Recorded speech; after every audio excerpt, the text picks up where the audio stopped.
Hello everyone, स्वागत है आपका अभी क्लासेस में। और क्लास 6 के हिस्ट्री जो एनसीईआरटी सॉल्यूशंस का वीडियो मैं आप लोगों के लिए लेकर आ रहा था, इसका अगला चैप्टर लेकर आ चुका हूं। इस चैप्टर का नाम है जीवन की विभिन्न शैलियां, यानी कि ऋग वैदिक कालीन जीवन। मुख्य रूप से यह क्लास 6 के हिस्ट्री का 5वां चैप्टर है और इस 5वें चैप्टर में ऋग्वेद के विषय में बताया गया है। और ऋग्वेद के समय कैसा जीवन था, उस समय लोग कैसे रहते थे, लोगों की जीवन शैली, सामाजिक जीवन, राजनीतिक जीवन और आर्थिक जीवन किस प्रकार से था, ये सारी चीज़ें इस चैप्टर में दिया गया है। और इस पूरे चैप्टर को तरह तरह के जो मैप, जहाँ पर मानचित्र वगैरह जरूरी होगा उस चीज़ को, और साथ ही साथ अलग अलग प्रकार के जो फिगर्स है उसके मदद से मैं आपको पूरा चैप्टर समझाने वाला हूँ। तो वीडियो में अंत तक बने रहिए। और आइए अब हम लोग चलते हैं पीडीएफ पर और वहाँ पर पहले चैप्टर को पढ़ते हैं। देखिए, ये जो पूरा चैप्टर है ये ऋग्वेद से संबंधित है, यानी ऋग्वैदिक कालीन सभ्यता से जुड़ा हुआ है। अब इससे एक सवाल आता है, तो पहले यहाँ पर देखिए अंजित की उलझन, यहाँ पर एक प्रश्न लिखा गया है। अंजित अपने विद्यालय की पुस्तकालय में प्राचीन भारत की पुस्तकें तलाश रहा था। प्राचीन भारत का मतलब वो इतिहास की किताबें ढूंढ रहा था और उसकी नज़र पड़ जाता है ऋग्वेद पर। उसने शिक्षक से इस बारे में पूछा, अपने जो टीचर है उससे पूछता है। तब शिक्षक अंजित को वैदिक काल की विशेषताओं के बारे में विस्तार से बताते हैं। तो आइए अब हम लोग भी पढ़ लेते हैं वैदिक काल के विषय में। सबसे पहले तो ये याद रखिए, ये क्या है, समकालीन कांस्य युगीन सभ्यता है। कांस्य युगीन सभ्यता का मतलब क्या होता है, एक ऐसा समय जब लोग कांस्य, कांस्य का मतलब होता है कांसा, और कांसा क्या है, एक मिश्र धातु है। तो कांसा का प्रयोग क्या होने लगा था, उस समय का ये बात हो रहा है। तो इससे पहले जो चैप्टर 4 था, यानी 4th चैप्टर जो था, उसमें हमने हड़प्पा सभ्यता के बारे में पढ़ा था और हड़प्पा सभ्यता की विशेषताओं के बारे में पढ़ा था। हड़प्पा सभ्यता क्या है, हड़प्पा सभ्यता की मुख्य विशेषता क्या है, विशाल स्नानागार, विशाल अन्नागार और अलग अलग स्थानों का खोज किसने, कब, कहाँ और किस नदी के किनारे है, इन सभी चीज़ों के बारे में पढ़ा है। तो अगर आप हड़प्पा सभ्यता वाली वीडियो नहीं देखे हैं तो डिस्क्रिप्शन में पड़े हुए लिंक से आप पूरे प्लेलिस्ट में पहुंच सकते हैं, जहां से मेरी सारी वीडियोस देख सकते हैं एनसीईआरटी सॉल्यूशंस का। तो हड़प्पा सभ्यता का पतन होता है, हड़प्पा सभ्यता पूरी तरह से खत्म हो जाता है और इसके बाद अपने भारत में एक नई संस्कृति का जन्म होता है और नई संस्कृति के बारे में पता चलता है। अब ये जो नई संस्कृति है, हड़प्पा सभ्यता के बाद का समय, इसकी जानकारी हमें कहाँ से मिलती है, वेदों से मिलती है। इसलिए इस संस्कृति को वैदिक संस्कृति कहा जाता है एवं उस काल को वैदिक काल कहते हैं। जिस समय वैदिक के विषय में जानकारी मिलता है उसे हम वैदिक काल कहते हैं।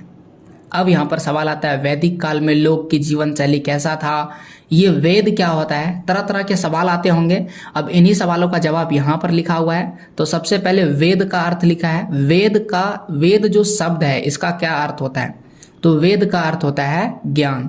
और अगर कुल वेदों की बात की जाए तो वेद हमारे पास 4 प्रकार के वेद है, यानी 4 वेद है। तो पहला है ऋग्वेद, दूसरा है सामवेद, तीसरा है यजुर्वेद और चौथा है अथर्ववेद। अब ये चीज़ों को समझने के लिए हमें ये पहले समझना पड़ेगा कि वेद क्या होता है। तो पहले आप ये समझिए, वेद कुछ नहीं है बल्कि वेद क्या है, एक तरह का किताब है। और इस किताब में आज से 1500 ईसा पूर्व में दुनिया कैसी थी इसके बारे में लिखा हुआ है। और ये ईसा पूर्व क्या होता है, ये एक तरह का समय है। मान लेते हैं कि अभी यहाँ पर 2022 में हम लोग रह रहे हैं, तो इससे पहले कभी न कभी 2000 हुआ होगा, फिर इससे पहले कभी न कभी मान लेते हैं 100 हुआ होगा, फिर ऐसे करते करते गिनती कहाँ पर पहुँच गया होगा, 0 पर पहुँच गया होगा। और जब ये गिनती 1 या 0 हुआ तो इस समय जन्म होता है ईसा मसीह का, ठीक है। और ईसा मसीह के जन्म के पहले के समय को ईसवी पूर्व कहते हैं, ठीक है। तो यहाँ पर गिनती फिर से आगे चलेगा, 1, 2 ऐसे करते करते यहाँ पर 1000 होगा और 1000 के बाद मान लेते हैं यहाँ पर 1500 होगा, यानी 1500 होगा। तो 1500 ईसा पूर्व में क्या हुआ था, इस किताबों को लिखा गया था। तो इस किताबों को जब लिखा गया है 1500 ईसा पूर्व पहले, तो हमें इस समय यानी कि आज से अगर हम 1500 ईसा पूर्व पहले चल जाएंगे तो दुनिया कैसी थी, लोग कैसे रहते थे, ये सारी जानकारी हमें मिल जाएगी। क्योंकि उस समय इस वेद को लिखा गया था, ऋग्वेद को, इसीलिए हमें ये सारी जानकारी किससे मिलता है, ऋग्वेद से मिलता है। अब आपको 4 वेद बता दिए, पहला ऋग्वेद है, दूसरा सामवेद, तीसरा यजुर्वेद और चौथा है अथर्ववेद। इससे हमें उस समय के समाज के बारे में पता चलता है, लोगों के बारे में पता चलता है, उनकी जानकारी हमें विस्तार से मिलती है। अब देखिए, वेद की रचना जो है अलग अलग समय में हुआ है। कुछ किताबें पहले लिखी गई है और कुछ किताबें जो है बाद में लिखी गई है। तो जो पहले लिखा गया है उसे हम वैदिक काल के आधार पर दो भागों में बांट सकते हैं। तो पहला जो किताब है उसे ऋग वैदिक काल कहते हैं और दूसरा जो है उसे उत्तर वैदिक काल कहते हैं। अब यहाँ पर इस किताबों से समझिए, मान लेते हैं कि ये जो पहला किताब है जिसका नाम है ऋग्वेद, आपको दिख रहा है ये किताब पहले लिखा गया है और बाकी जो 3 किताबें हैं ये बाद में लिखी गई है। तो जो ऋग्वेद है, ओके ना, ऋग्वेद चूंकि सबसे पहले ऋग्वेद लिखा गया है तो हम इसे ऋग्वैदिक काल कहेंगे और ऋग्वेद के बाद के समय में चाहे वो कोई भी किताब लिखा गया है उसे हम उत्तर वैदिक काल कहते हैं। आपको समझ में आ गया होगा, चूंकि ये वैदिक काल से जुड़ा हुआ है इसलिए हम ऋग्वेद एक को बोलेंगे ऋग्वैदिक काल और दूसरा बोलेंगे उत्तर वैदिक काल। ये जो चैप्टर अभी जो मैं आपको पढ़ा रहा हूँ इसमें ऋग्वैदिक काल के विषय में पढ़ेंगे, ऋग्वैदिक काल में लोग कैसे रहते थे और उनके जानकारी के विषय में, उनके जीवन के विषय में पढ़ेंगे। अभी पढ़ेंगे ऋग्वैदिक काल के विषय में। चलिए तो आगे बढ़ते हैं। सबसे पहले ऋग्वेद क्या है मैं इसकी जानकारी देना पसंद करूंगा। तो ऋग्वेद आखिरकार है क्या, पहले ये हमें समझना पड़ेगा। तो किताब में लिखा हुआ ऋग्वेद कुछ नहीं है बल्कि ये सबसे पुराना वेद है। वेद का अर्थ क्या होता है, ज्ञान होता है। अभी आपको बता चुके हैं यहाँ पर वेद का अर्थ क्या होता है, ज्ञान होता है।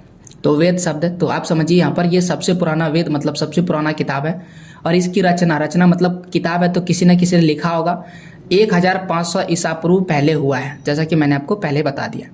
इसमें कुल मिलाकर के 10 चैप्टर है और इन चैप्टर को यहाँ पर मंडल लिखा गया है। एक अध्याय, अध्याय 2, अध्याय 3 ऐसे करके होता है ना, तो ऐसे करके इसमें कुल मिलाकर के 10 मंडल लिखे गए हैं। आगे देखिए, और इसमें विभिन्न देवताओं से संबंधित क्या लिखा हुआ है, प्रार्थनाएं लिखी गई है। जितना भी पहला चैप्टर दूसरा चैप्टर ऐसे करते, इसमें कुल मिलाकर के 1028 प्रार्थनाएं लिखा गया है। तो 1028 1028 होता है, ये बहुत ज़्यादा प्रार्थनाएं हैं। अब इन सभी प्रार्थनाओं को हम क्या कहते हैं, सूक्त कहते हैं। एक एक प्रार्थनाओं को एक एक सूक्त कहते हैं। और ये सूक्त किससे बना है, सूक्त बना है मंत्रों से।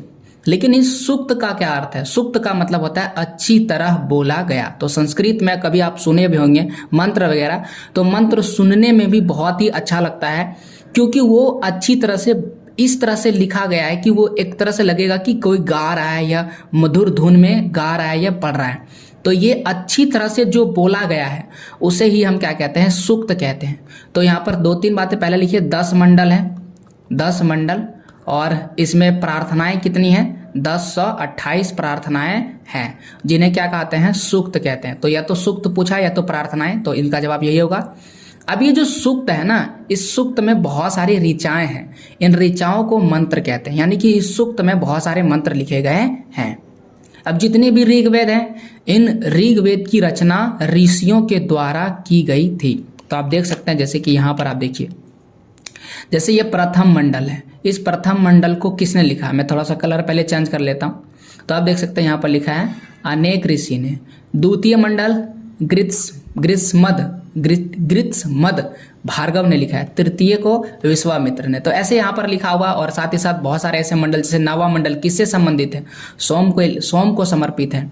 उसके बाद अष्टम मंडल की बात करें तो कण्व और अंग्रीस के द्वारा लिखा गया है। सप्तम मंडल वशिष्ठ ऋषि द्वारा लिखा गया। तो आप देख सकते हैं अलग अलग जो चैप्टर्स है, अलग अलग जो मंडल है, यहाँ पर देख सकते हैं इनको किसने रचा है, किनके लिए रचा गया है, यहाँ पर इनका नाम लिखा गया है। तो आपको समझ में आ गया होगा कि किस प्रकार से अलग अलग मंडलों की रचना अलग अलग ऋषियों द्वारा किया गया।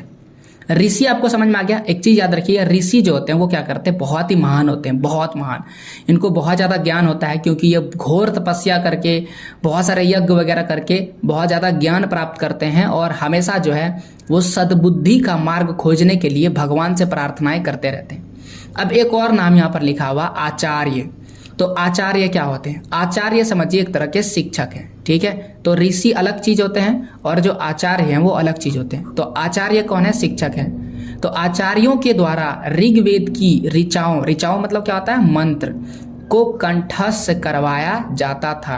यानी जो आचार्य होते थे, यानी जो शिक्षक होते थे, वह क्या करते थे, ऋग्वेद में जो भी मंत्र है वह उनको कंठस्थ करवाते थे। कंठस्थ कौन करते थे, जो शिष्य उनके पास पढ़ने के लिए आते होंगे, सीखने के लिए आते होंगे, उनको ये कंठस्थ करवाते थे। यहाँ पर वही लिखा है जितने भी सूक्त वगैरह है उनकी रचयिता किसने क्या है, चाहे रचयिता यानी लिखने वाला हो, सीखने वाले हो या सिखाने वाले हो, ज़्यादातर क्या होते थे, पुरुष होते थे। तो ये बहुत महत्वपूर्ण है। लेकिन कहीं कहीं आपको महिलाओं के द्वारा भी सूक्तों की रचना करने का प्रमाण मिलता है। तो ऋग्वेद की भाषा की बात कर लेते हैं। तो भाषा बिल्कुल प्राचीन संस्कृत भाषा थी।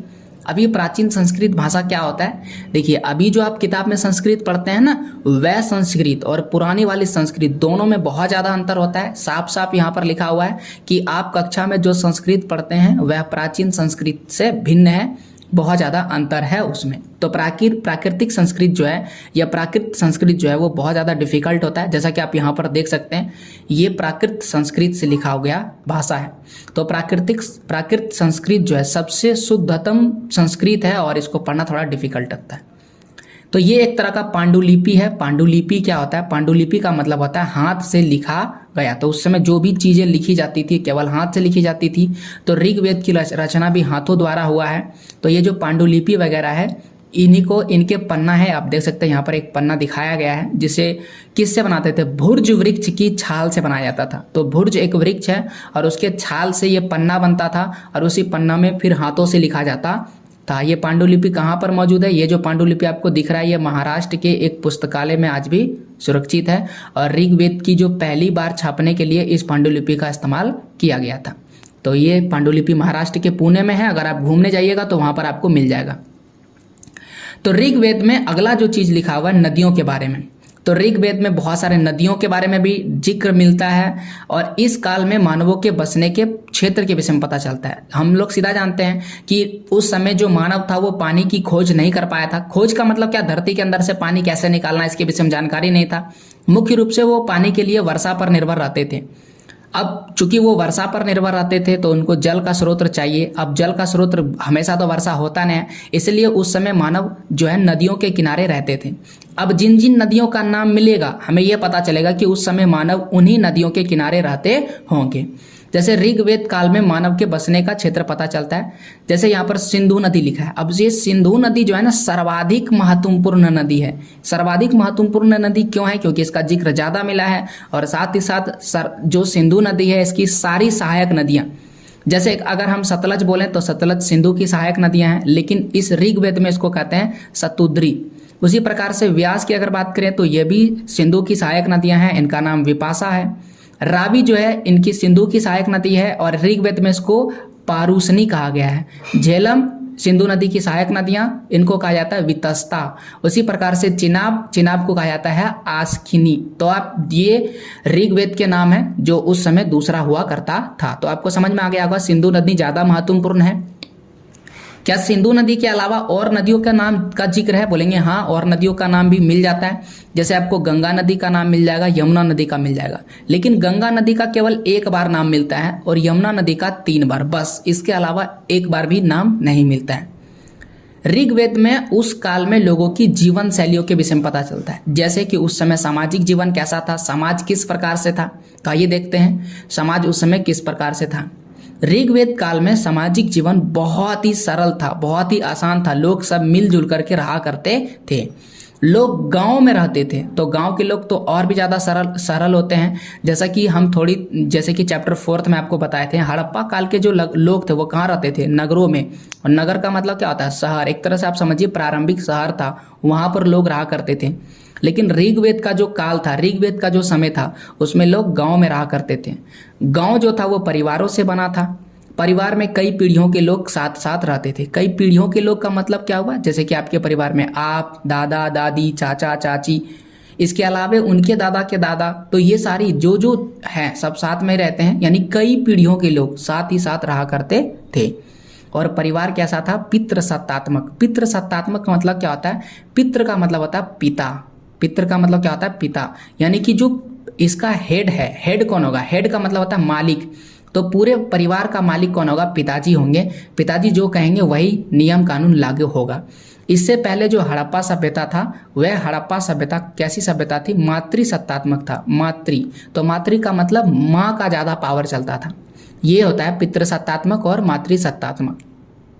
ऋग्वेद में एक बहुत ही अच्छी व्यवस्था थी, लेकिन आगे चलकर ये बहुत ही खराब व्यवस्था बन गया और उसे कहा जाता है वर्ण व्यवस्था। तो वर्ण व्यवस्था का प्रचलन कहाँ से शुरू हुआ है, ऋग्वेद से शुरू हुआ है। ये हमारे समाज में आज भी देखने को मिलता है। लोग क्या करते हैं, विभिन्न तरह के जाति के लोग रहते हैं, लेकिन हम लोग क्या करते हैं, जाति के आधार पर लड़ाई करने लगते हैं, मारपीट करने लगते हैं। ऐसा इसलिए होता है क्योंकि हमारी जो जाति का आधार है वो क्या है, जन्म है, और उस समय क्या था, कर्म था। अब दोनों में अंतर आपको बता देते हैं। उस काल में भी लोग विभिन्न जातियों में रखा जाता था और इसे ही क्या कहा जाता था, वर्ण कहा जाता था। तो अगर आपको सवाल होगा वर्ण किसे कहते हैं, तो इसका जवाब होगा कि ऋग्वेद काल में लोग को विभिन्न जातियों के श्रेणियों में रखा जाता था, इन्हें ही वर्ण कहा जाता था। अब ऋग्वेद का अगर आप 10वां मंडल पढ़िएगा, कुल मिलाकर आपको बता चुके हैं कितने मंडल है, 10 मंडल हैं, यानी कि 10 चैप्टर हैं। तो चैप्टर नंबर 10 मतलब 10वें मंडल में पढ़िएगा, उसमें एक सूक्त है जिसका नाम है पुरुष सूक्त। ओके, तो पुरुष सूक्त में 4 वर्णों का वर्णन है। तो 4 वर्ण कौन कौन सा है, पहला जो है वो ब्राह्मण है, दूसरा जो है वो शूद्र है, तीसरा जो है वो क्षत्रिय है, और चौथा कौन है, वैश्य है। तो आप इस तरह से आप फोटो की मदद से समझ सकते हैं। यहाँ पर देखिए, यहाँ पर 4 वर्ण आपको दिखाया गया है। पहला जो है वो कौन है, ब्राह्मण, दूसरा क्षत्रिय है, और तीसरा वैश्य, और चौथा कौन है, शूद्र है। अब हमारे किताब में ये लिखा हो गया है कि जो ब्राह्मण है सबसे ऊपर है, तो ब्राह्मण को नंबर दे देते हैं 1, और ये जो शूद्र है ये सबसे नीचे है, तो इनको नंबर दे देते हैं 4। तो अगर ब्राह्मण सबसे ऊपर है तो सबसे ज़्यादा पावर, सबसे ज़्यादा धन संपत्ति या सबसे ज़्यादा ज्ञान की बात करें, क्योंकि उस समय तो ज्ञान सबसे ज़्यादा था ना, धन संपत्ति तो राजा पास है, लेकिन ज्ञान सबसे ज़्यादा किनको होता है, ब्राह्मण को होता होगा। और ये उसमें सबसे आगे थे, और समाज में कोई भी कार्य होता था तो इनसे पूछा जाता था, और समाज में इनका महत्व क्या था, ज़्यादा था। और अगर हम शूद्र की बात करें जो चौथे नंबर में था, इनका महत्व बहुत ही कम था, और इनको ज्ञान की बहुत ज़्यादा कमी थी, क्योंकि इसको पढ़ने लिखने के लिए दिया ही नहीं जाता था, ऐसा उस समाज में था। अभी इसका कारण ये नहीं था कि पढ़ने दिया नहीं जाता था, बल्कि ये लोग खुद से ही वैसा काम चुनते थे। आगे आपको बताएंगे कारण क्या है। अब ये बीच में आ जाते हैं क्षत्रिय, और कौन आते हैं, वैश्य। अब इनका कार्य आपको समझना पड़ेगा, तब समझ में आएगा कि ये होते कौन है। क्षत्रिय का मतलब होता है जैसे कि सेना वगैरह, और वैश्य का मतलब होता है व्यापार करने वाला। लिखा है ऋग्वेद काल में वर्ण भेद का आधार जन्म नहीं था, बल्कि क्या था, कर्म, यानी कि जैसा आप कर्म कीजिएगा उस श्रेणी में चले जाइएगा। मान लेते हैं कि कोई शूद्र है और ये पढ़ने लिखने लगा, बहुत ज़्यादा मेहनत करने लगा, बहुत ज़्यादा ज्ञान आ गया, यज्ञ वगैरह कराने लगे, तो ये जो शूद्र है ये भी क्या बन सकता है, ये बन सकता है ब्राह्मण। ये बहुत ही महत्वपूर्ण था और बहुत ही अच्छा था। सभी इनका क्या करते हैं, बड़ाई करते हैं। तो यहाँ पर देख सकते हैं यज्ञ आदि मतलब यज्ञ वगैरह कराने का काम, एवं शिक्षा प्रदान करने वाले, यानी कि जो यज्ञ करवाते हैं या तो शिक्षा को बांटते हैं, वह किस में आ जाएंगे, ब्राह्मण में आ जाएंगे। और ब्राह्मण को ही क्या कहा जाता है, पुरोहित कहा जाता है, याद रखिएगा। और राजा भी कोई काम करते थे ना तो ब्राह्मण से पूछ के काम करते थे। कोई न्याय वगैरह का काम करना है तो वो भी ब्राह्मण से पूछते थे, यानी कि पुरोहित से पूछ करके काम करते थे। तो आप समझ सकते हैं कि इनका कितना महत्व था समाज में। और यहाँ पर देख सकते हैं यज्ञ वगैरह और शिक्षा वगैरह का काम किनका है, ब्राह्मण का। तो अगर समाज में कोई यज्ञ का काम करा रहा है, अगर शिक्षा का प्रसार कर रहा है, शिक्षा दे रहा है या शिक्षा ग्रहण कर रहा है, तो वो क्या कहलाएगा, ब्राह्मण कराएगा, चाहे वो किसी भी कहीं भी जन्म लिया हो। अगर कोई युद्ध में भाग ले रहा है तो युद्ध में भाग लेने वाला क्या हो जाएगा, क्षत्रिय होगा। तो मान लेते हैं कि कोई एक ब्राह्मण है और ये ब्राह्मण क्या चाहता है कि मैं युद्ध करना चाहता हूँ, तो अगर ब्राह्मण युद्ध में आ जाएगा तो युद्ध का कला आएगा, उसको तलवारबाजी सीखेगा, तीरंदाजी सीखेगा, तो वो क्या कहलाएगा, युद्ध योद्धा कहलाएगा। और योद्धा क्या कहलाता है, क्षत्रिय। यानी कि कोई भी व्यक्ति, ब्राह्मण, शूद्र, वैश्य, कोई भी कोई भी क्षत्रिय बन सकता था। हालांकि उसको क्या करना पड़ेगा, सीधा बात है, युद्ध में भाग लेना है। तो अगर कोई युद्ध में भाग लेता है तो क्या बन सकता है, क्षत्रिय बन सकता है।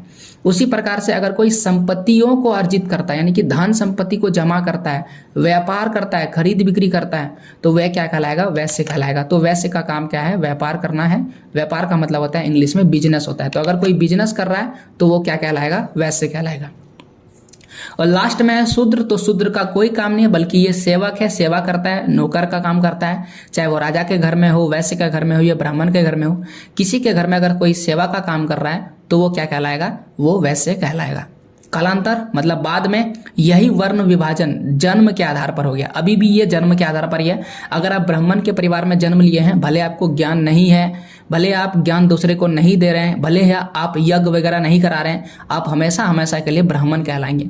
और भले ही आप शूद्र में जन्म लिए हैं, आप ज्ञान ले रहे हैं या कोई काम नहीं कर रहे हैं, जैसे कि सेवा का काम नहीं कर रहे, तब भी आप क्या कहलाएंगे, शूद्र कहलाएंगे। तो ये जो है व्यवस्था बाद में चल के किस में आ गया, जन्म पर आधारित हो गया, जो समाज की सबसे खराब व्यवस्था है।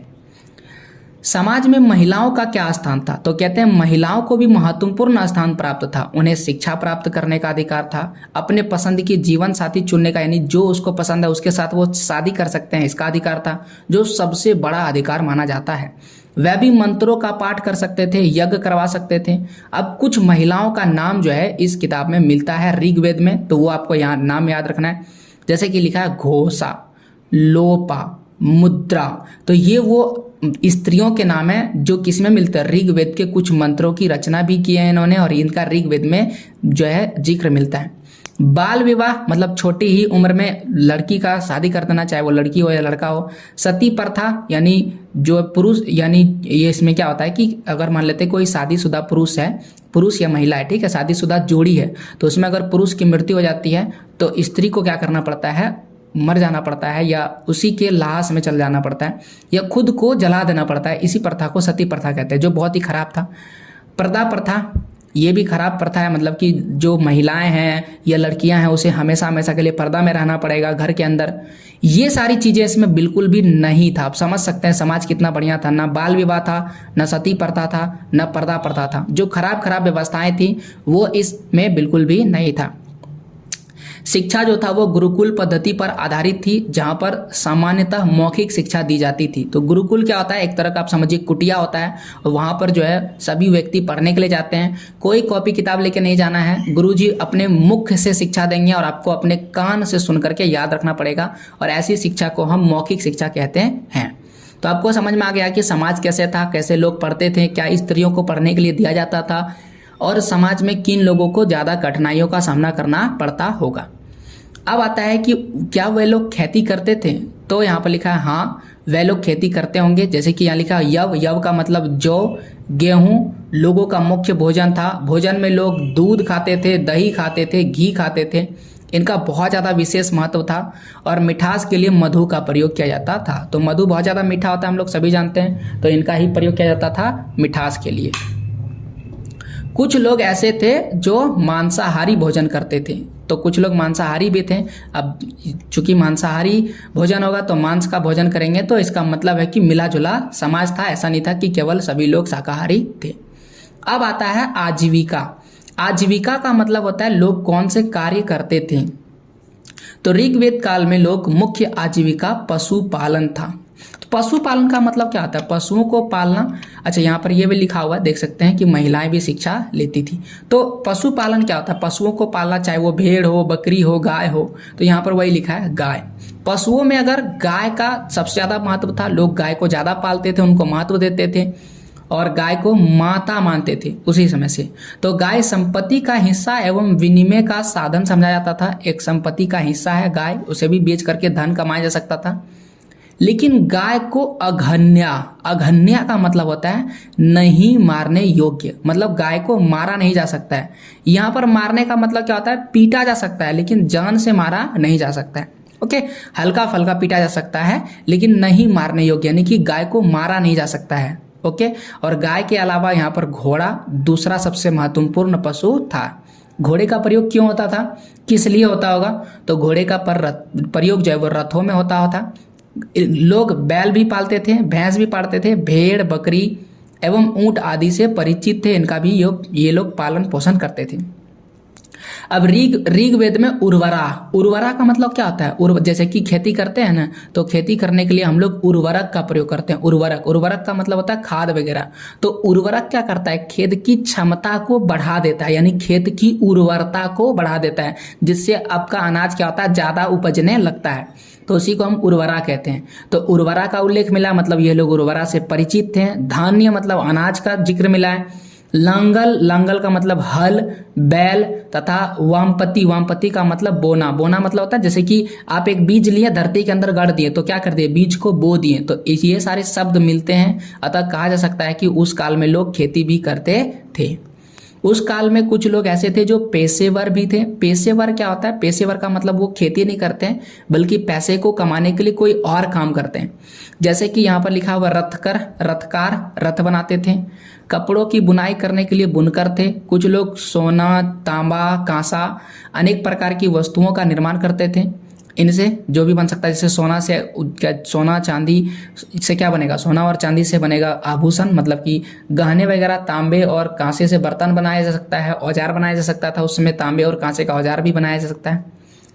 अब ऋग्वेद में एक और शब्द मिलता है, यह शब्द है पानी। ये पानी क्या है? तो कहता है इसका प्रयोग उन लोगों के लिए होता था जो पशुओं की चोरी क्या करते थे। तो जो पशुओं की चोरी करते थे उन्हें क्या कहा जाता होगा? पानी कहा जाता होगा। अब हम लोग देख लिए वहाँ पर लोग क्या काम करते थे, तो अलग अलग काम बता दिए। कुछ लोग खेती करते थे, जो लोग खेती नहीं करते थे वो पेशेवर थे। पेशेवर मतलब वो पैसे कमाते थे कोई और काम करके, जैसे रथकार थे, रथ बनाते थे। बुनकर कपड़े की बुनाई करते होंगे, और कुछ लोग औजार वगैरह बनाते होंगे। यहाँ पर सबसे ज़्यादा महत्व जानवर में गाय को दिया जाता था, और इसके अलावा घोड़े को। घोड़े का महत्व क्यों है? घोड़े का महत्व आप सभी जानते हैं, रथ का प्रयोग करने के लिए किया जाता होगा। अब यहाँ पर हमें समझना है शासन व्यवस्था। तो ये थोड़ा टॉपिक डिफिकल्ट है और मैं इसे इजी तरीके से आपको समझाने का प्रयास कर रहा हूँ, तो प्लीज़ आप थोड़ा ध्यान लगा के इस टॉपिक को सुनिएगा। ऋग्वेद की जो शासन व्यवस्था थी वह कई स्तरों में बटी हुई थी। प्रत्येक स्तर पर एक प्रधान होता था। जितना भी स्तर होगा सब में एक क्या होगा? प्रधान होगा। जैसे सबसे छोटा जो है उसे कहेंगे कुल। कुल को समझ लीजिए गृह, मतलब घर था। आप ऐसे समझिए कि ये क्या है? कुल है। जैसे कि कुल का मतलब होता है गृह, गृह का मतलब घर। तो एक घर है तो घर में परिवार होगा ना, तो इस परिवार में आप देख सकते हैं एक कह सकते हैं माँ है, पिता है, माँ है, और उनके दो छोटे छोटे क्या है? बच्चे हैं। आप देख सकते हैं चाहे वो लड़का हो या लड़की। तो माँ, पिता और छोटे छोटे बच्चे, जो भी इनके बच्चे हैं, ये सब मिलकर के क्या बनाएंगे? गृह। गृह का मतलब होता है घर का निर्माण करेंगे। तो ये सबसे छोटा है, याद रखिएगा। ये क्या है? सबसे छोटा है, और इसका भी एक प्रधान होगा। जैसा कि बोल चुके हैं ये सबसे छोटा है, सबसे छोटा, यहाँ पर लिख देते हैं सबसे छोटा रूप। और इस घर का कोई प्रधान होगा ना, तो जो प्रधान होगा उसको हम बोलेंगे कुलप, या तो दूसरा बोल सकते हैं गृहपति। ठीक है, आपको समझ में आ गया? ये सबसे छोटा है, जिसका प्रधान कुलप या तो गृहपति होता था। अब देखिए कई कुल को मिलाकर ग्राम बन जाता था। तो ये कुल है और बहुत सारा कुल मिल गया। देखिए यहाँ पर एक कुल है, यहाँ पर एक कुल है, यहाँ पर एक कुल है। तो बहुत सारा जब कुल को मिला दीजिएगा तो बन जाएगा ग्राम। तो ग्राम का मतलब क्या होता है? आप समझ लीजिए ये एक गांव है और इस गांव का प्रधान होगा। चूंकि बोला कि जितना भी स्तर आएगा, सबसे पहले क्या बताए थे? सबसे पहले आपको बताएं कुल। कुल का जो दूसरा वाला स्टेज है, कुल का दूसरा वाला है ग्राम। कुल का प्रधान कौन था? कुलपति। और ग्राम का प्रधान क्या है? कौन है? ग्रामिणी। अब आएगा तीसरा। अब देखिए यहाँ पर वही लिखा है कि बहुत सारा ग्राम को मिला दीजिएगा तब बनेगा 20। तो देखिए यहाँ पर बहुत सारा ग्राम है, ये एक ग्राम है। ग्राम का मतलब गांव, एक गांव, दो गांव, तीन गांव, 4, 5, 6। तो बहुत सारा जब गांव को मिला दिए तो एक बड़ा सा क्षेत्र बन गया। तो उस क्षेत्र को कहेंगे 20, और 20 का प्रधान को कहते थे विसपति। 20 कई बहुत सारा जब गांव मिला देते थे तो बन जाता था 20, और बहुत सारा जब 20 मिल गया तो बन गया क्या? जन। तो आप देखिए यहाँ पर बहुत सारा 20 है और 20 में क्या है? बहुत सारा गांव है, याद रखिएगा। तो इस बहुत सारे 20 को जब मिला देते तो क्या बन जाता था? जन बन जाता था। और जन का प्रधान होता था राजन, मतलब राजा के पावर में ये पूरा है। अब आपको मेरे ख्याल से समझ में आ गया होगा कि जन क्या होता है। यहाँ पर वही लिखा है, ग्राम का प्रधान ग्रामीणी होता था, 20 का प्रधान विसपति होता है, और जन का प्रधान कौन होता था? राजन होता था। अब आता है राजन का चुनाव, यानी कि राजा को चुनाव देना है, चुनना है। तो राजन का चुनाव होता था समिति के द्वारा, और समिति में जन के प्रत्येक परिवार गृह के सदस्य समिति के सदस्य होते थे। तो आप समझ लीजिए कि यहाँ पर वोट हो रहा है, तो वोट डालेगा कौन? तो वोट डालने के लिए एक समिति बनाया जाता था। तो समिति में कौन आता था? समिति में सब आता था, जितने भी जन में लोग रह रहे हैं, जितने भी परिवार है, चाहे वो घर में रहने वाले लोग हैं। तो जन में कौन आता है? जन में 20 आता है। यहाँ पर देखिए ये है जन, ये जितना भी आपको ब्लू कलर वाला दिख रहा है ये पूरा क्या है? जन। जन के अंदर कौन है? जन के अंदर 20 है, यानी कि 20 में जो है वो समझ लीजिए जन में है। नहीं समझ में आ रहा है आपको? क्योंकि ये इसके अंदर है, जन के अंदर ही है। तो 20 में जो है वो कौन है? जन में है। और जो 20 में है वो कौन है? ग्राम में जो भी है वो भी किस में है? 20 में, क्योंकि जो ग्राम है वो 20 के ही अंदर है, और जो ग्राम है उसमें ही कौन आ रहा है? कुल आ रहा है। तो कुल मिलाकर के जितने भी लोग हैं वो क्या कर सकते हैं? वोट डाल सकते हैं। सीधा सीधा कहा जाए तो एक गांव में, एक जन में, एक कुल में, ग्राम में जितने भी लोग रह रहे हैं सब के सब वोट डाल सकते हैं राजा को जिताने के लिए। अब देखिए ये आप समझ में आ गया आपको, इस तरह से होता था। तो इस तरह से राजन का चुनाव यानी राजा का चुनाव होता था। तो राजा तो बन गया, राजा तो अपना काम कर रहा है, लेकिन वहां पर कुछ और भी काम थे। जैसे कि सेना को संभालना, धार्मिक कार्य करना, क्योंकि उस समय जिस समय की बात हम बोल रहे हैं उस समय धर्म जो है बहुत ज़्यादा महत्व दिया जाता था। तो अब इसके लिए 2 गो सभा होता था। यहाँ पर आप देख सकते हैं जन और राजन का चुनाव करने के लिए कुल यानी गृहपति यानी सबको मिलकर के वोट डालता था। अब यहाँ पर हम आपको ये बताना चाह रहे हैं कि राजा का चुनाव होने के बाद 2 और संस्थाएं थी जो क्या करता था, अलग अलग काम करता था। तो पहला जो था उसका नाम था सभा और जो दूसरा था उसका नाम था विदत। याद रखिएगा, पहला क्या बोल रहे हैं, पहला बोल रहे हैं सभा और दूसरा को क्या बोल रहे हैं, विदत। जो सभा है उसका काम है सेना को संभालना, यानी सैनिक कार्य कौन करेगा, सभा करेगा। और जो विदत है, विदत उसका काम है धार्मिक कार्य, मतलब धर्म से जुड़ा हुआ जो भी कार्य होगा वो कौन करेगा, विदत करेगा। बीच में कौन है, राजा। राजा तो राजा ही कार्य देगा। जैसे कि ये विदत है तो विदत का काम क्या है, धार्मिक कार्य है। और ये कौन है, ये कौन है, सभा। और सभा का काम कौन है, सैनिक कार्य को संभालना। और राजा ही इसको क्या करेगा, ऑर्डर देगा। तो इस तरह से 3 आदमी हो गया, पहला राजा, दूसरा सभा और तीसरा कौन हो गया, विदत। और इस तरह से 3 आदमी मिलकर के पूरे राज्य को चलाता था, पूरे क्षेत्र को चलाता था। एक चीज और याद रखिएगा, ये जो विदत है चूंकि इसमें सब लोग आते थे इसलिए इसको जनसभा कहा जाता था। याद रखिएगा, यहाँ पर भी वही लिखा है। जो 2 संस्थाएं थी, पहला जो सैनिक कार्य करता था, दूसरा धार्मिक कार्य करता था। पहला का नाम था सभा और दूसरे का नाम था विदत। अब वहाँ लिखा है सभा में जनों के प्रबुद्ध लोगों को रखा जाता था। विदत आर्यों की सर्वाधिक प्राचीन संस्था थी, इसे जनसभा कहा जाता था। तो विदत का क्या नाम है, जनसभा है। महिलाएं सभा एवं विदत में भाग ले सकती थी, यानी कि उसमें महिलाओं को छूट थी, तो महिलाएं भी सभा में आ सकती थी। राजा को कोई भी काम अगर करना है, जैसे कि मान लेते किसी को सजा देना है, न्याय वाला काम करना है, तो न्याय वाला कोई भी काम करेगा तो वो किससे सलाह लेगा, पुरोहित से। आपको पहले भी बता चुके हैं पुरोहित का बहुत ज़्यादा महत्व है। और पुरोहित कौन है, ये जो ब्राह्मण है यही तो पुरोहित है और इसका बहुत ज़्यादा महत्व था। और इनसे राजा क्या करते थे, सलाह भी लेते थे। अब आपको समझ में आ गया होगा, आगे बढ़ते हैं। राजा का प्रमुख काम जन को सुरक्षा प्रदान करना था। जन बता चुके हैं, जन क्या होता है, जन एक बहुत बड़ा क्षेत्र होता है। तो जन में सवार है, तो ये जो पूरा जन है ये क्या है, पूरा जन है। इसको सुरक्षा कौन देते थे, राजा देते थे। और साथ ही साथ जन की संपत्ति में वृद्धि करना है। जन की संपत्ति में वृद्धि करेगा तो राजा के पास संपत्ति बढ़ेगा। इनकी संपत्ति में वृद्धि कराना, यज्ञ का आयोजन करवाना, ये सारा काम कौन करवाते थे, राजा करवाते थे।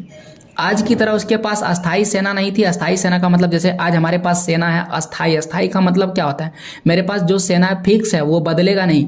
उस समय ऐसा बिल्कुल भी नहीं होता था। युद्ध के दौरान एक नागरिक सेना का गठन किया जाता था।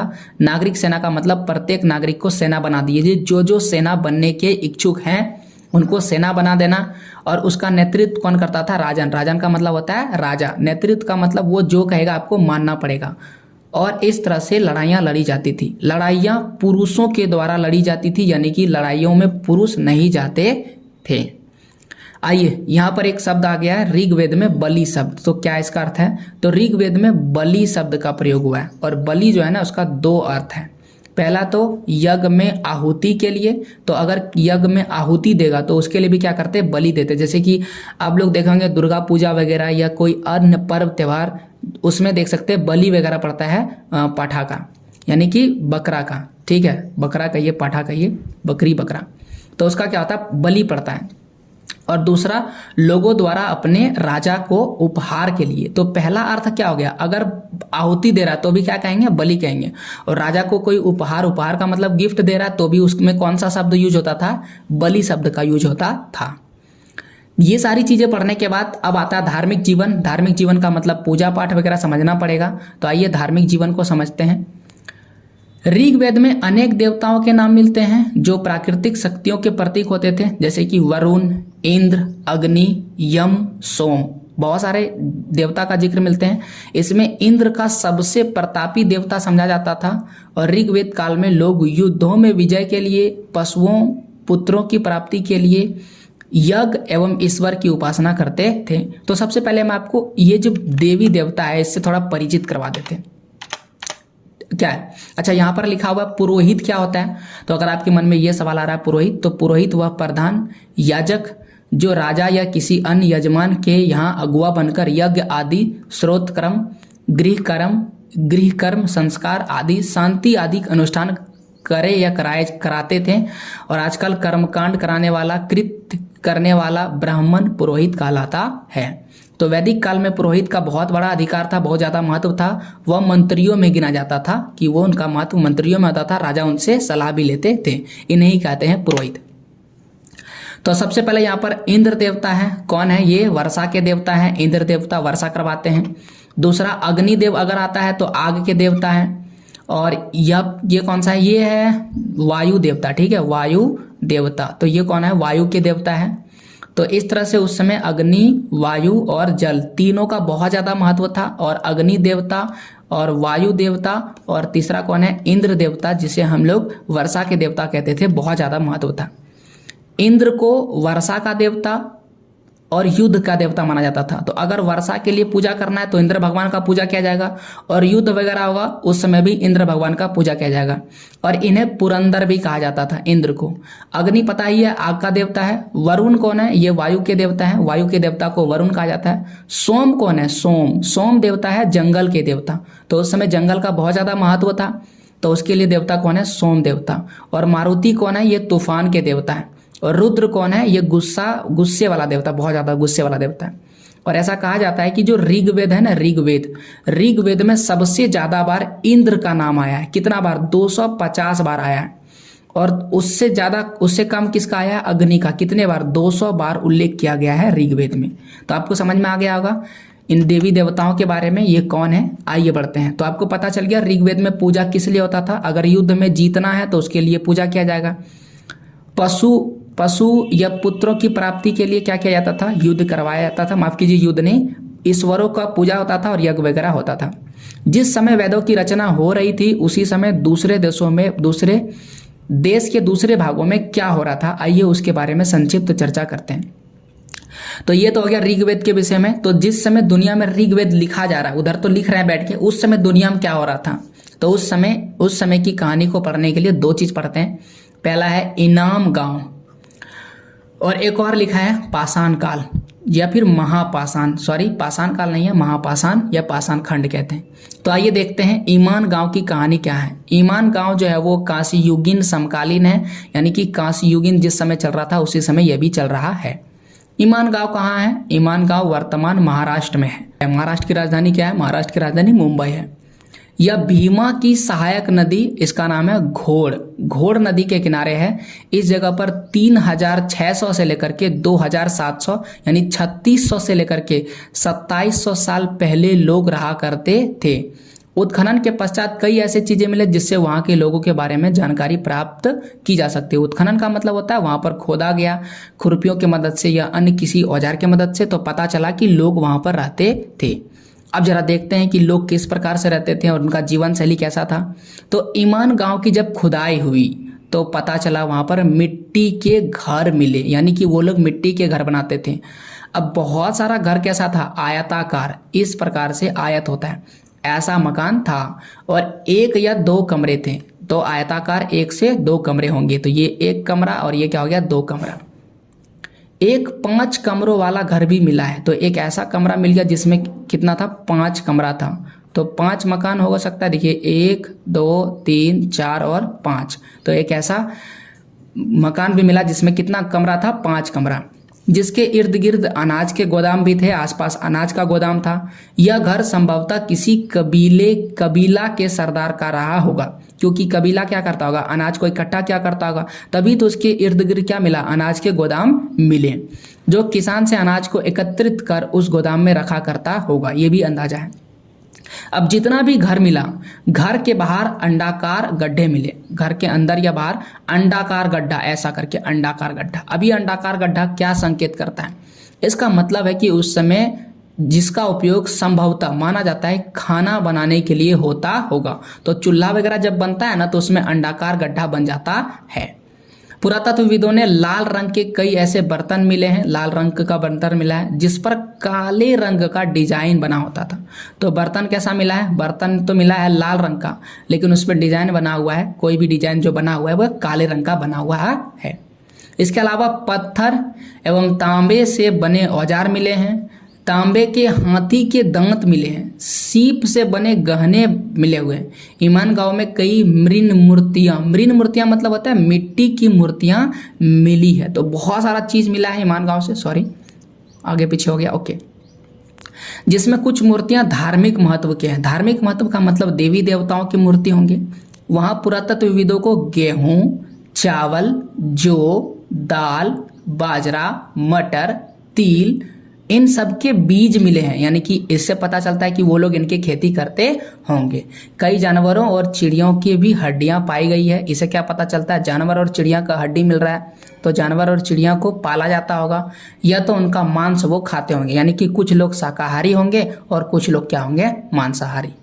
अब यहाँ पर जो कब्र मिला है, कब्र के विषय में क्या कहा जाता है कि कब्र से कंकाल के साथ साथ बर्तन भी मिले हैं, यानी कि हो सकता है कि ईमान गांव में संभवता है कि खाने पीने की चीजों के साथ मृतकों को दफनाते होंगे, यानी कि मृतक को तो कब्र में डाल ही रहे हैं, साथ ही साथ उनके खाने पीने के सामान भी उसको देते होंगे, तभी तो वो बर्तन मिला, बर्तन में खाने पीने की चीज देते होंगे। शव का सिर उत्तर की ओर होता था। पुरातत्वविद की एक ऐसी कब्र मिली है जिसमें आदमी को 5 कमरों वाले मकान के आंगन में 4 पैरों वाले मिट्टी के बड़े से संदूक में दफनाया गया था। देखिए कमरों, कितना कमरा है, 5 कमरा, 5 कमरों वाले मकान, तो मकान कितना कमरा है, इसमें 5 कमरा है, तो इसमें 5 कमरा बना देते हैं। ये रहा 1 2 3 4 और ये 5 कमरा है इसका आंगन में। अच्छा, तो आंगन में दफनाया गया, तो अब देखिए इस प्रकार से होगा 5 कमरा, कुछ इस प्रकार से। ये देखिए ये 1 कमरा हो गया, ये 2 कमरा हो गया, ये 3 कमरा हो गया, ये 4 और ये क्या हो गया 5, और बीच में जो खाली जगह ये क्या है, आंगन, और यहीं पर दफनाया गया है। बीच में क्या किया गया, इसको दफनाया गया। और दफनाया किस तरह गया, संदूक में दफनाया गया, और संदूक में इसको दफनाया गया। और अभी 4 पैरों वाले मिट्टी के बड़ा संदूक, यानी कि संदूक तो है ही, संदूक में क्या है, 4 गो पैर भी लगा हुआ है, 1 2 3 4, यानी कि 2 सामने होगा और 2 क्या होगा पीछे, इस तरह से 4 पैर वाला। सब के पैर मुड़े थे, यानी सब जो भी इसमें था उसका पैर क्या था, मुड़ा हुआ था। घर में एक अनाज का गोदाम भी था। तो ये जो 5 कमरों वाला मकान था ना, इसके घर में क्या था, इसके घर में एक अनाज का गोदाम भी था। तो ये इस तरह से कुछ कुछ कब्र मिले हैं जिनकी कहानियां उस समय पता चलता है। अब आता है महापाषाण। ये क्या होता है, तो पहले देखिए महापाषाण, बहुत बड़ा, पाषाण का मतलब पत्थर, तो महापाषाण का अर्थ हो गया बड़ा पत्थर। ओके, तो दक्कन दक्षिण भारत, उत्तर पूर्वी भारत में भारत के 7 राज्य आ जाते हैं, जिसमें अरुणाचल प्रदेश, मेघालय, नागालैंड, त्रिपुरा, ये सारे राज्य आते हैं। एवं कश्मीर में आज से करीब 3000 साल पहले महापाषाण कब्र बनाने की प्रथा प्रचलित थी। अब ये महापाषाण कहाँ कहाँ मिला है, इसका मैप देख सकते हैं। तो ये एक मैप है, आप देख सकते हैं यहाँ पर जो स्थान है, कलर चेंज कर देते हैं। ओके, तो आप देख सकते हैं इसमें बहुत सारा स्थान है, यहाँ पर क्या मिला है, महापाषाण मिला है। जैसे यहाँ पर एक देख सकते हैं ब्रह्मगिरी, ये हमारे किताब में भी नाम लिखा हुआ है, ब्रह्मगिरी से क्या मिला है, महापाषाण का मिला है। तो ये इलाका दक्कन का है, ये इलाका उत्तर पूर्वी है, ये कश्मीर है, और क्या लिखा गया था, और लिखा गया था दक्षिण भारत तो नीचे वाला दक्षिण भारत है। तो इन क्षेत्रों से क्या मिला है, महापाषाण कब्र मिला है।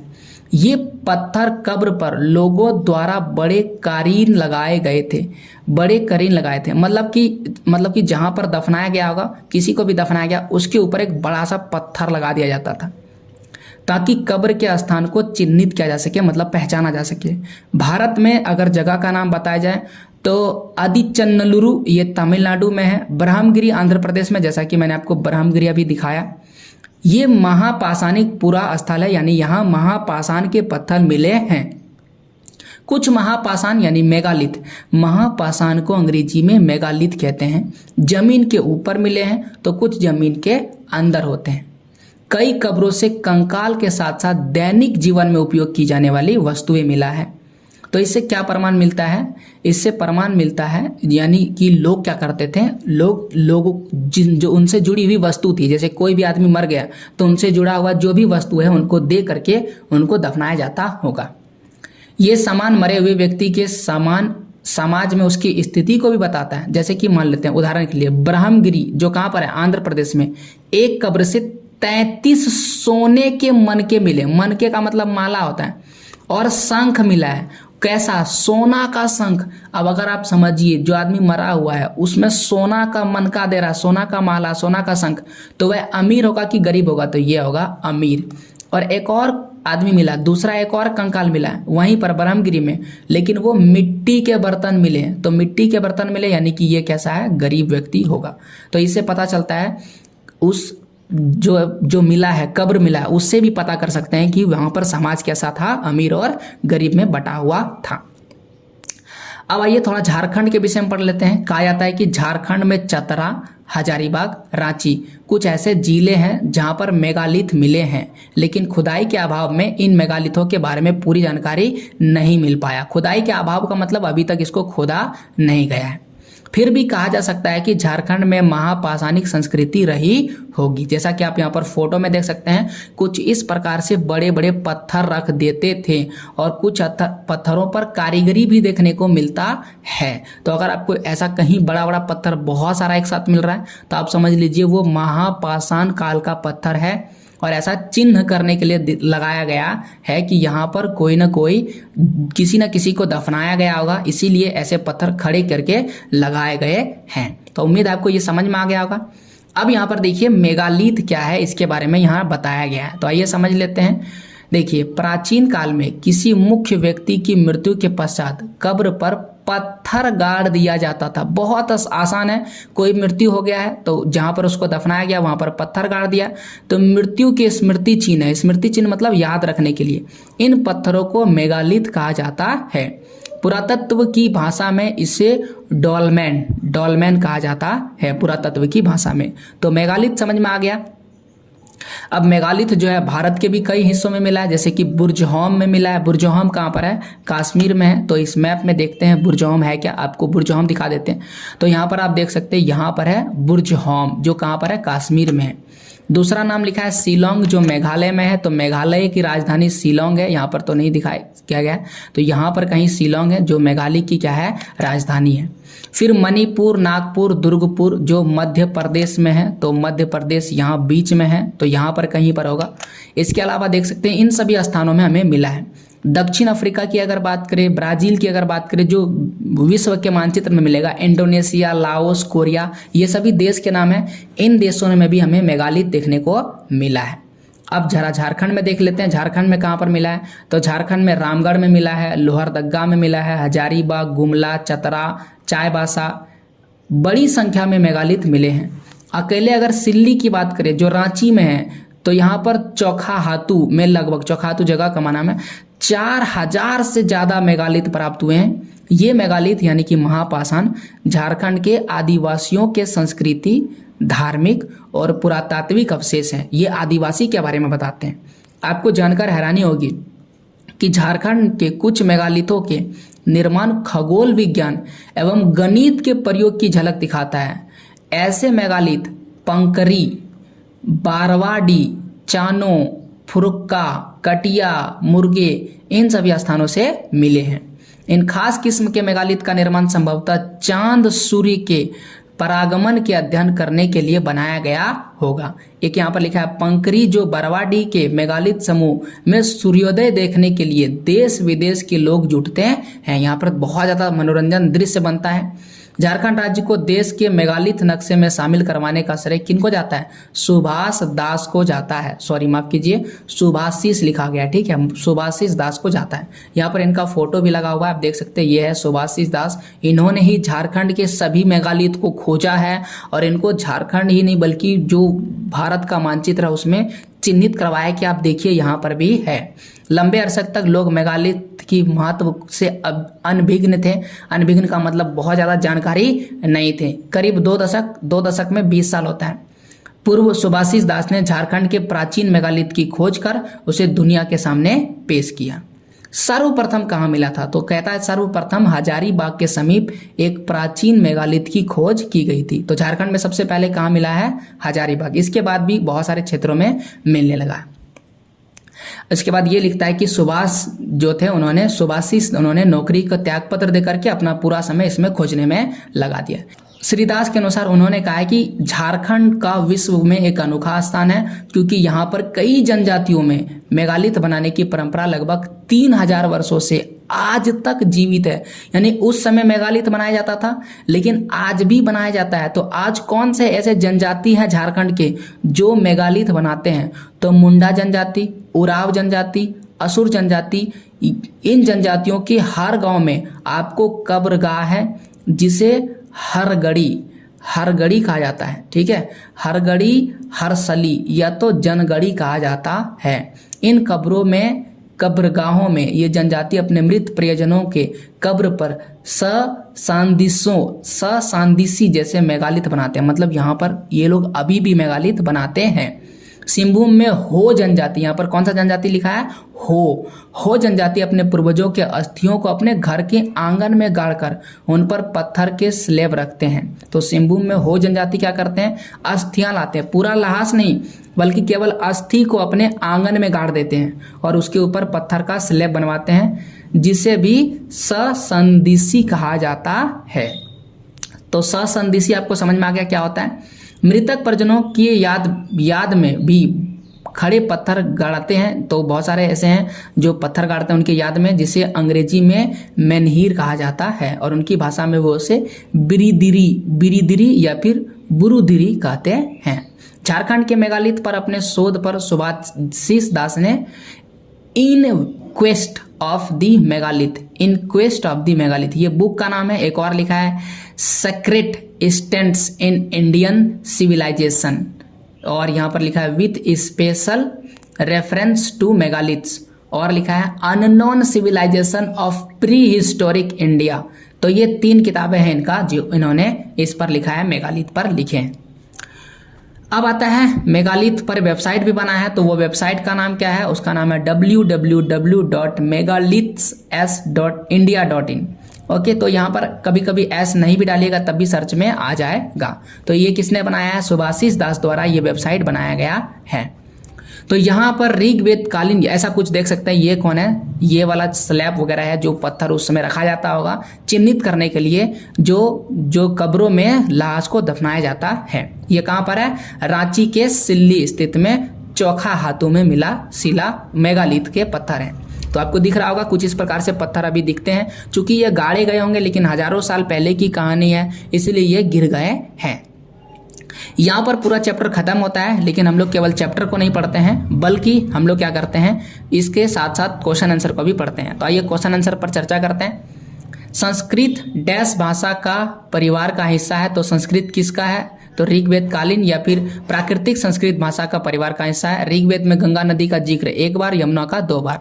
ऋग्वेद में डैश वर्णों का उल्लेख मिलता है। कितने वर्णों का? 4। मेगालिथ डैश के प्रमाण होते हैं? कब्र के प्रमाण होते हैं। और ईमान गांव डैश राज्य में है? ये कहाँ पर है? महाराष्ट्र में है। टिक लगाने वाले प्रश्न आए। ऋग्वेद में वर्णित वर्ण व्यवस्था जन्म के आधार पर थी? नहीं, बल्कि ये कर्म पर आधारित थी। ऋग्वेद में 1028 सूक्त है? जी हाँ, सही जवाब है। ऋग्वेद काल के लोग चावल का सेवन करते थे?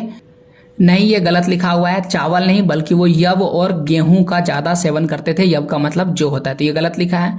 राजन का चुनाव सभा करती थी? नहीं, गलत, समिति करती थी। झारखंड में भी मेगालिथ मिले हैं? हाँ, झारखंड में भी मेगालिथ मिले हुए हैं। अब यहाँ पर संक्षेप में उत्तर। ऋग्वेद काल में बलि शब्द का प्रयोग किन अर्थों में होता था? तो पहला शब्द था बलि, आहुति देने के लिए, और दूसरा है उपहार देने के लिए राजा को।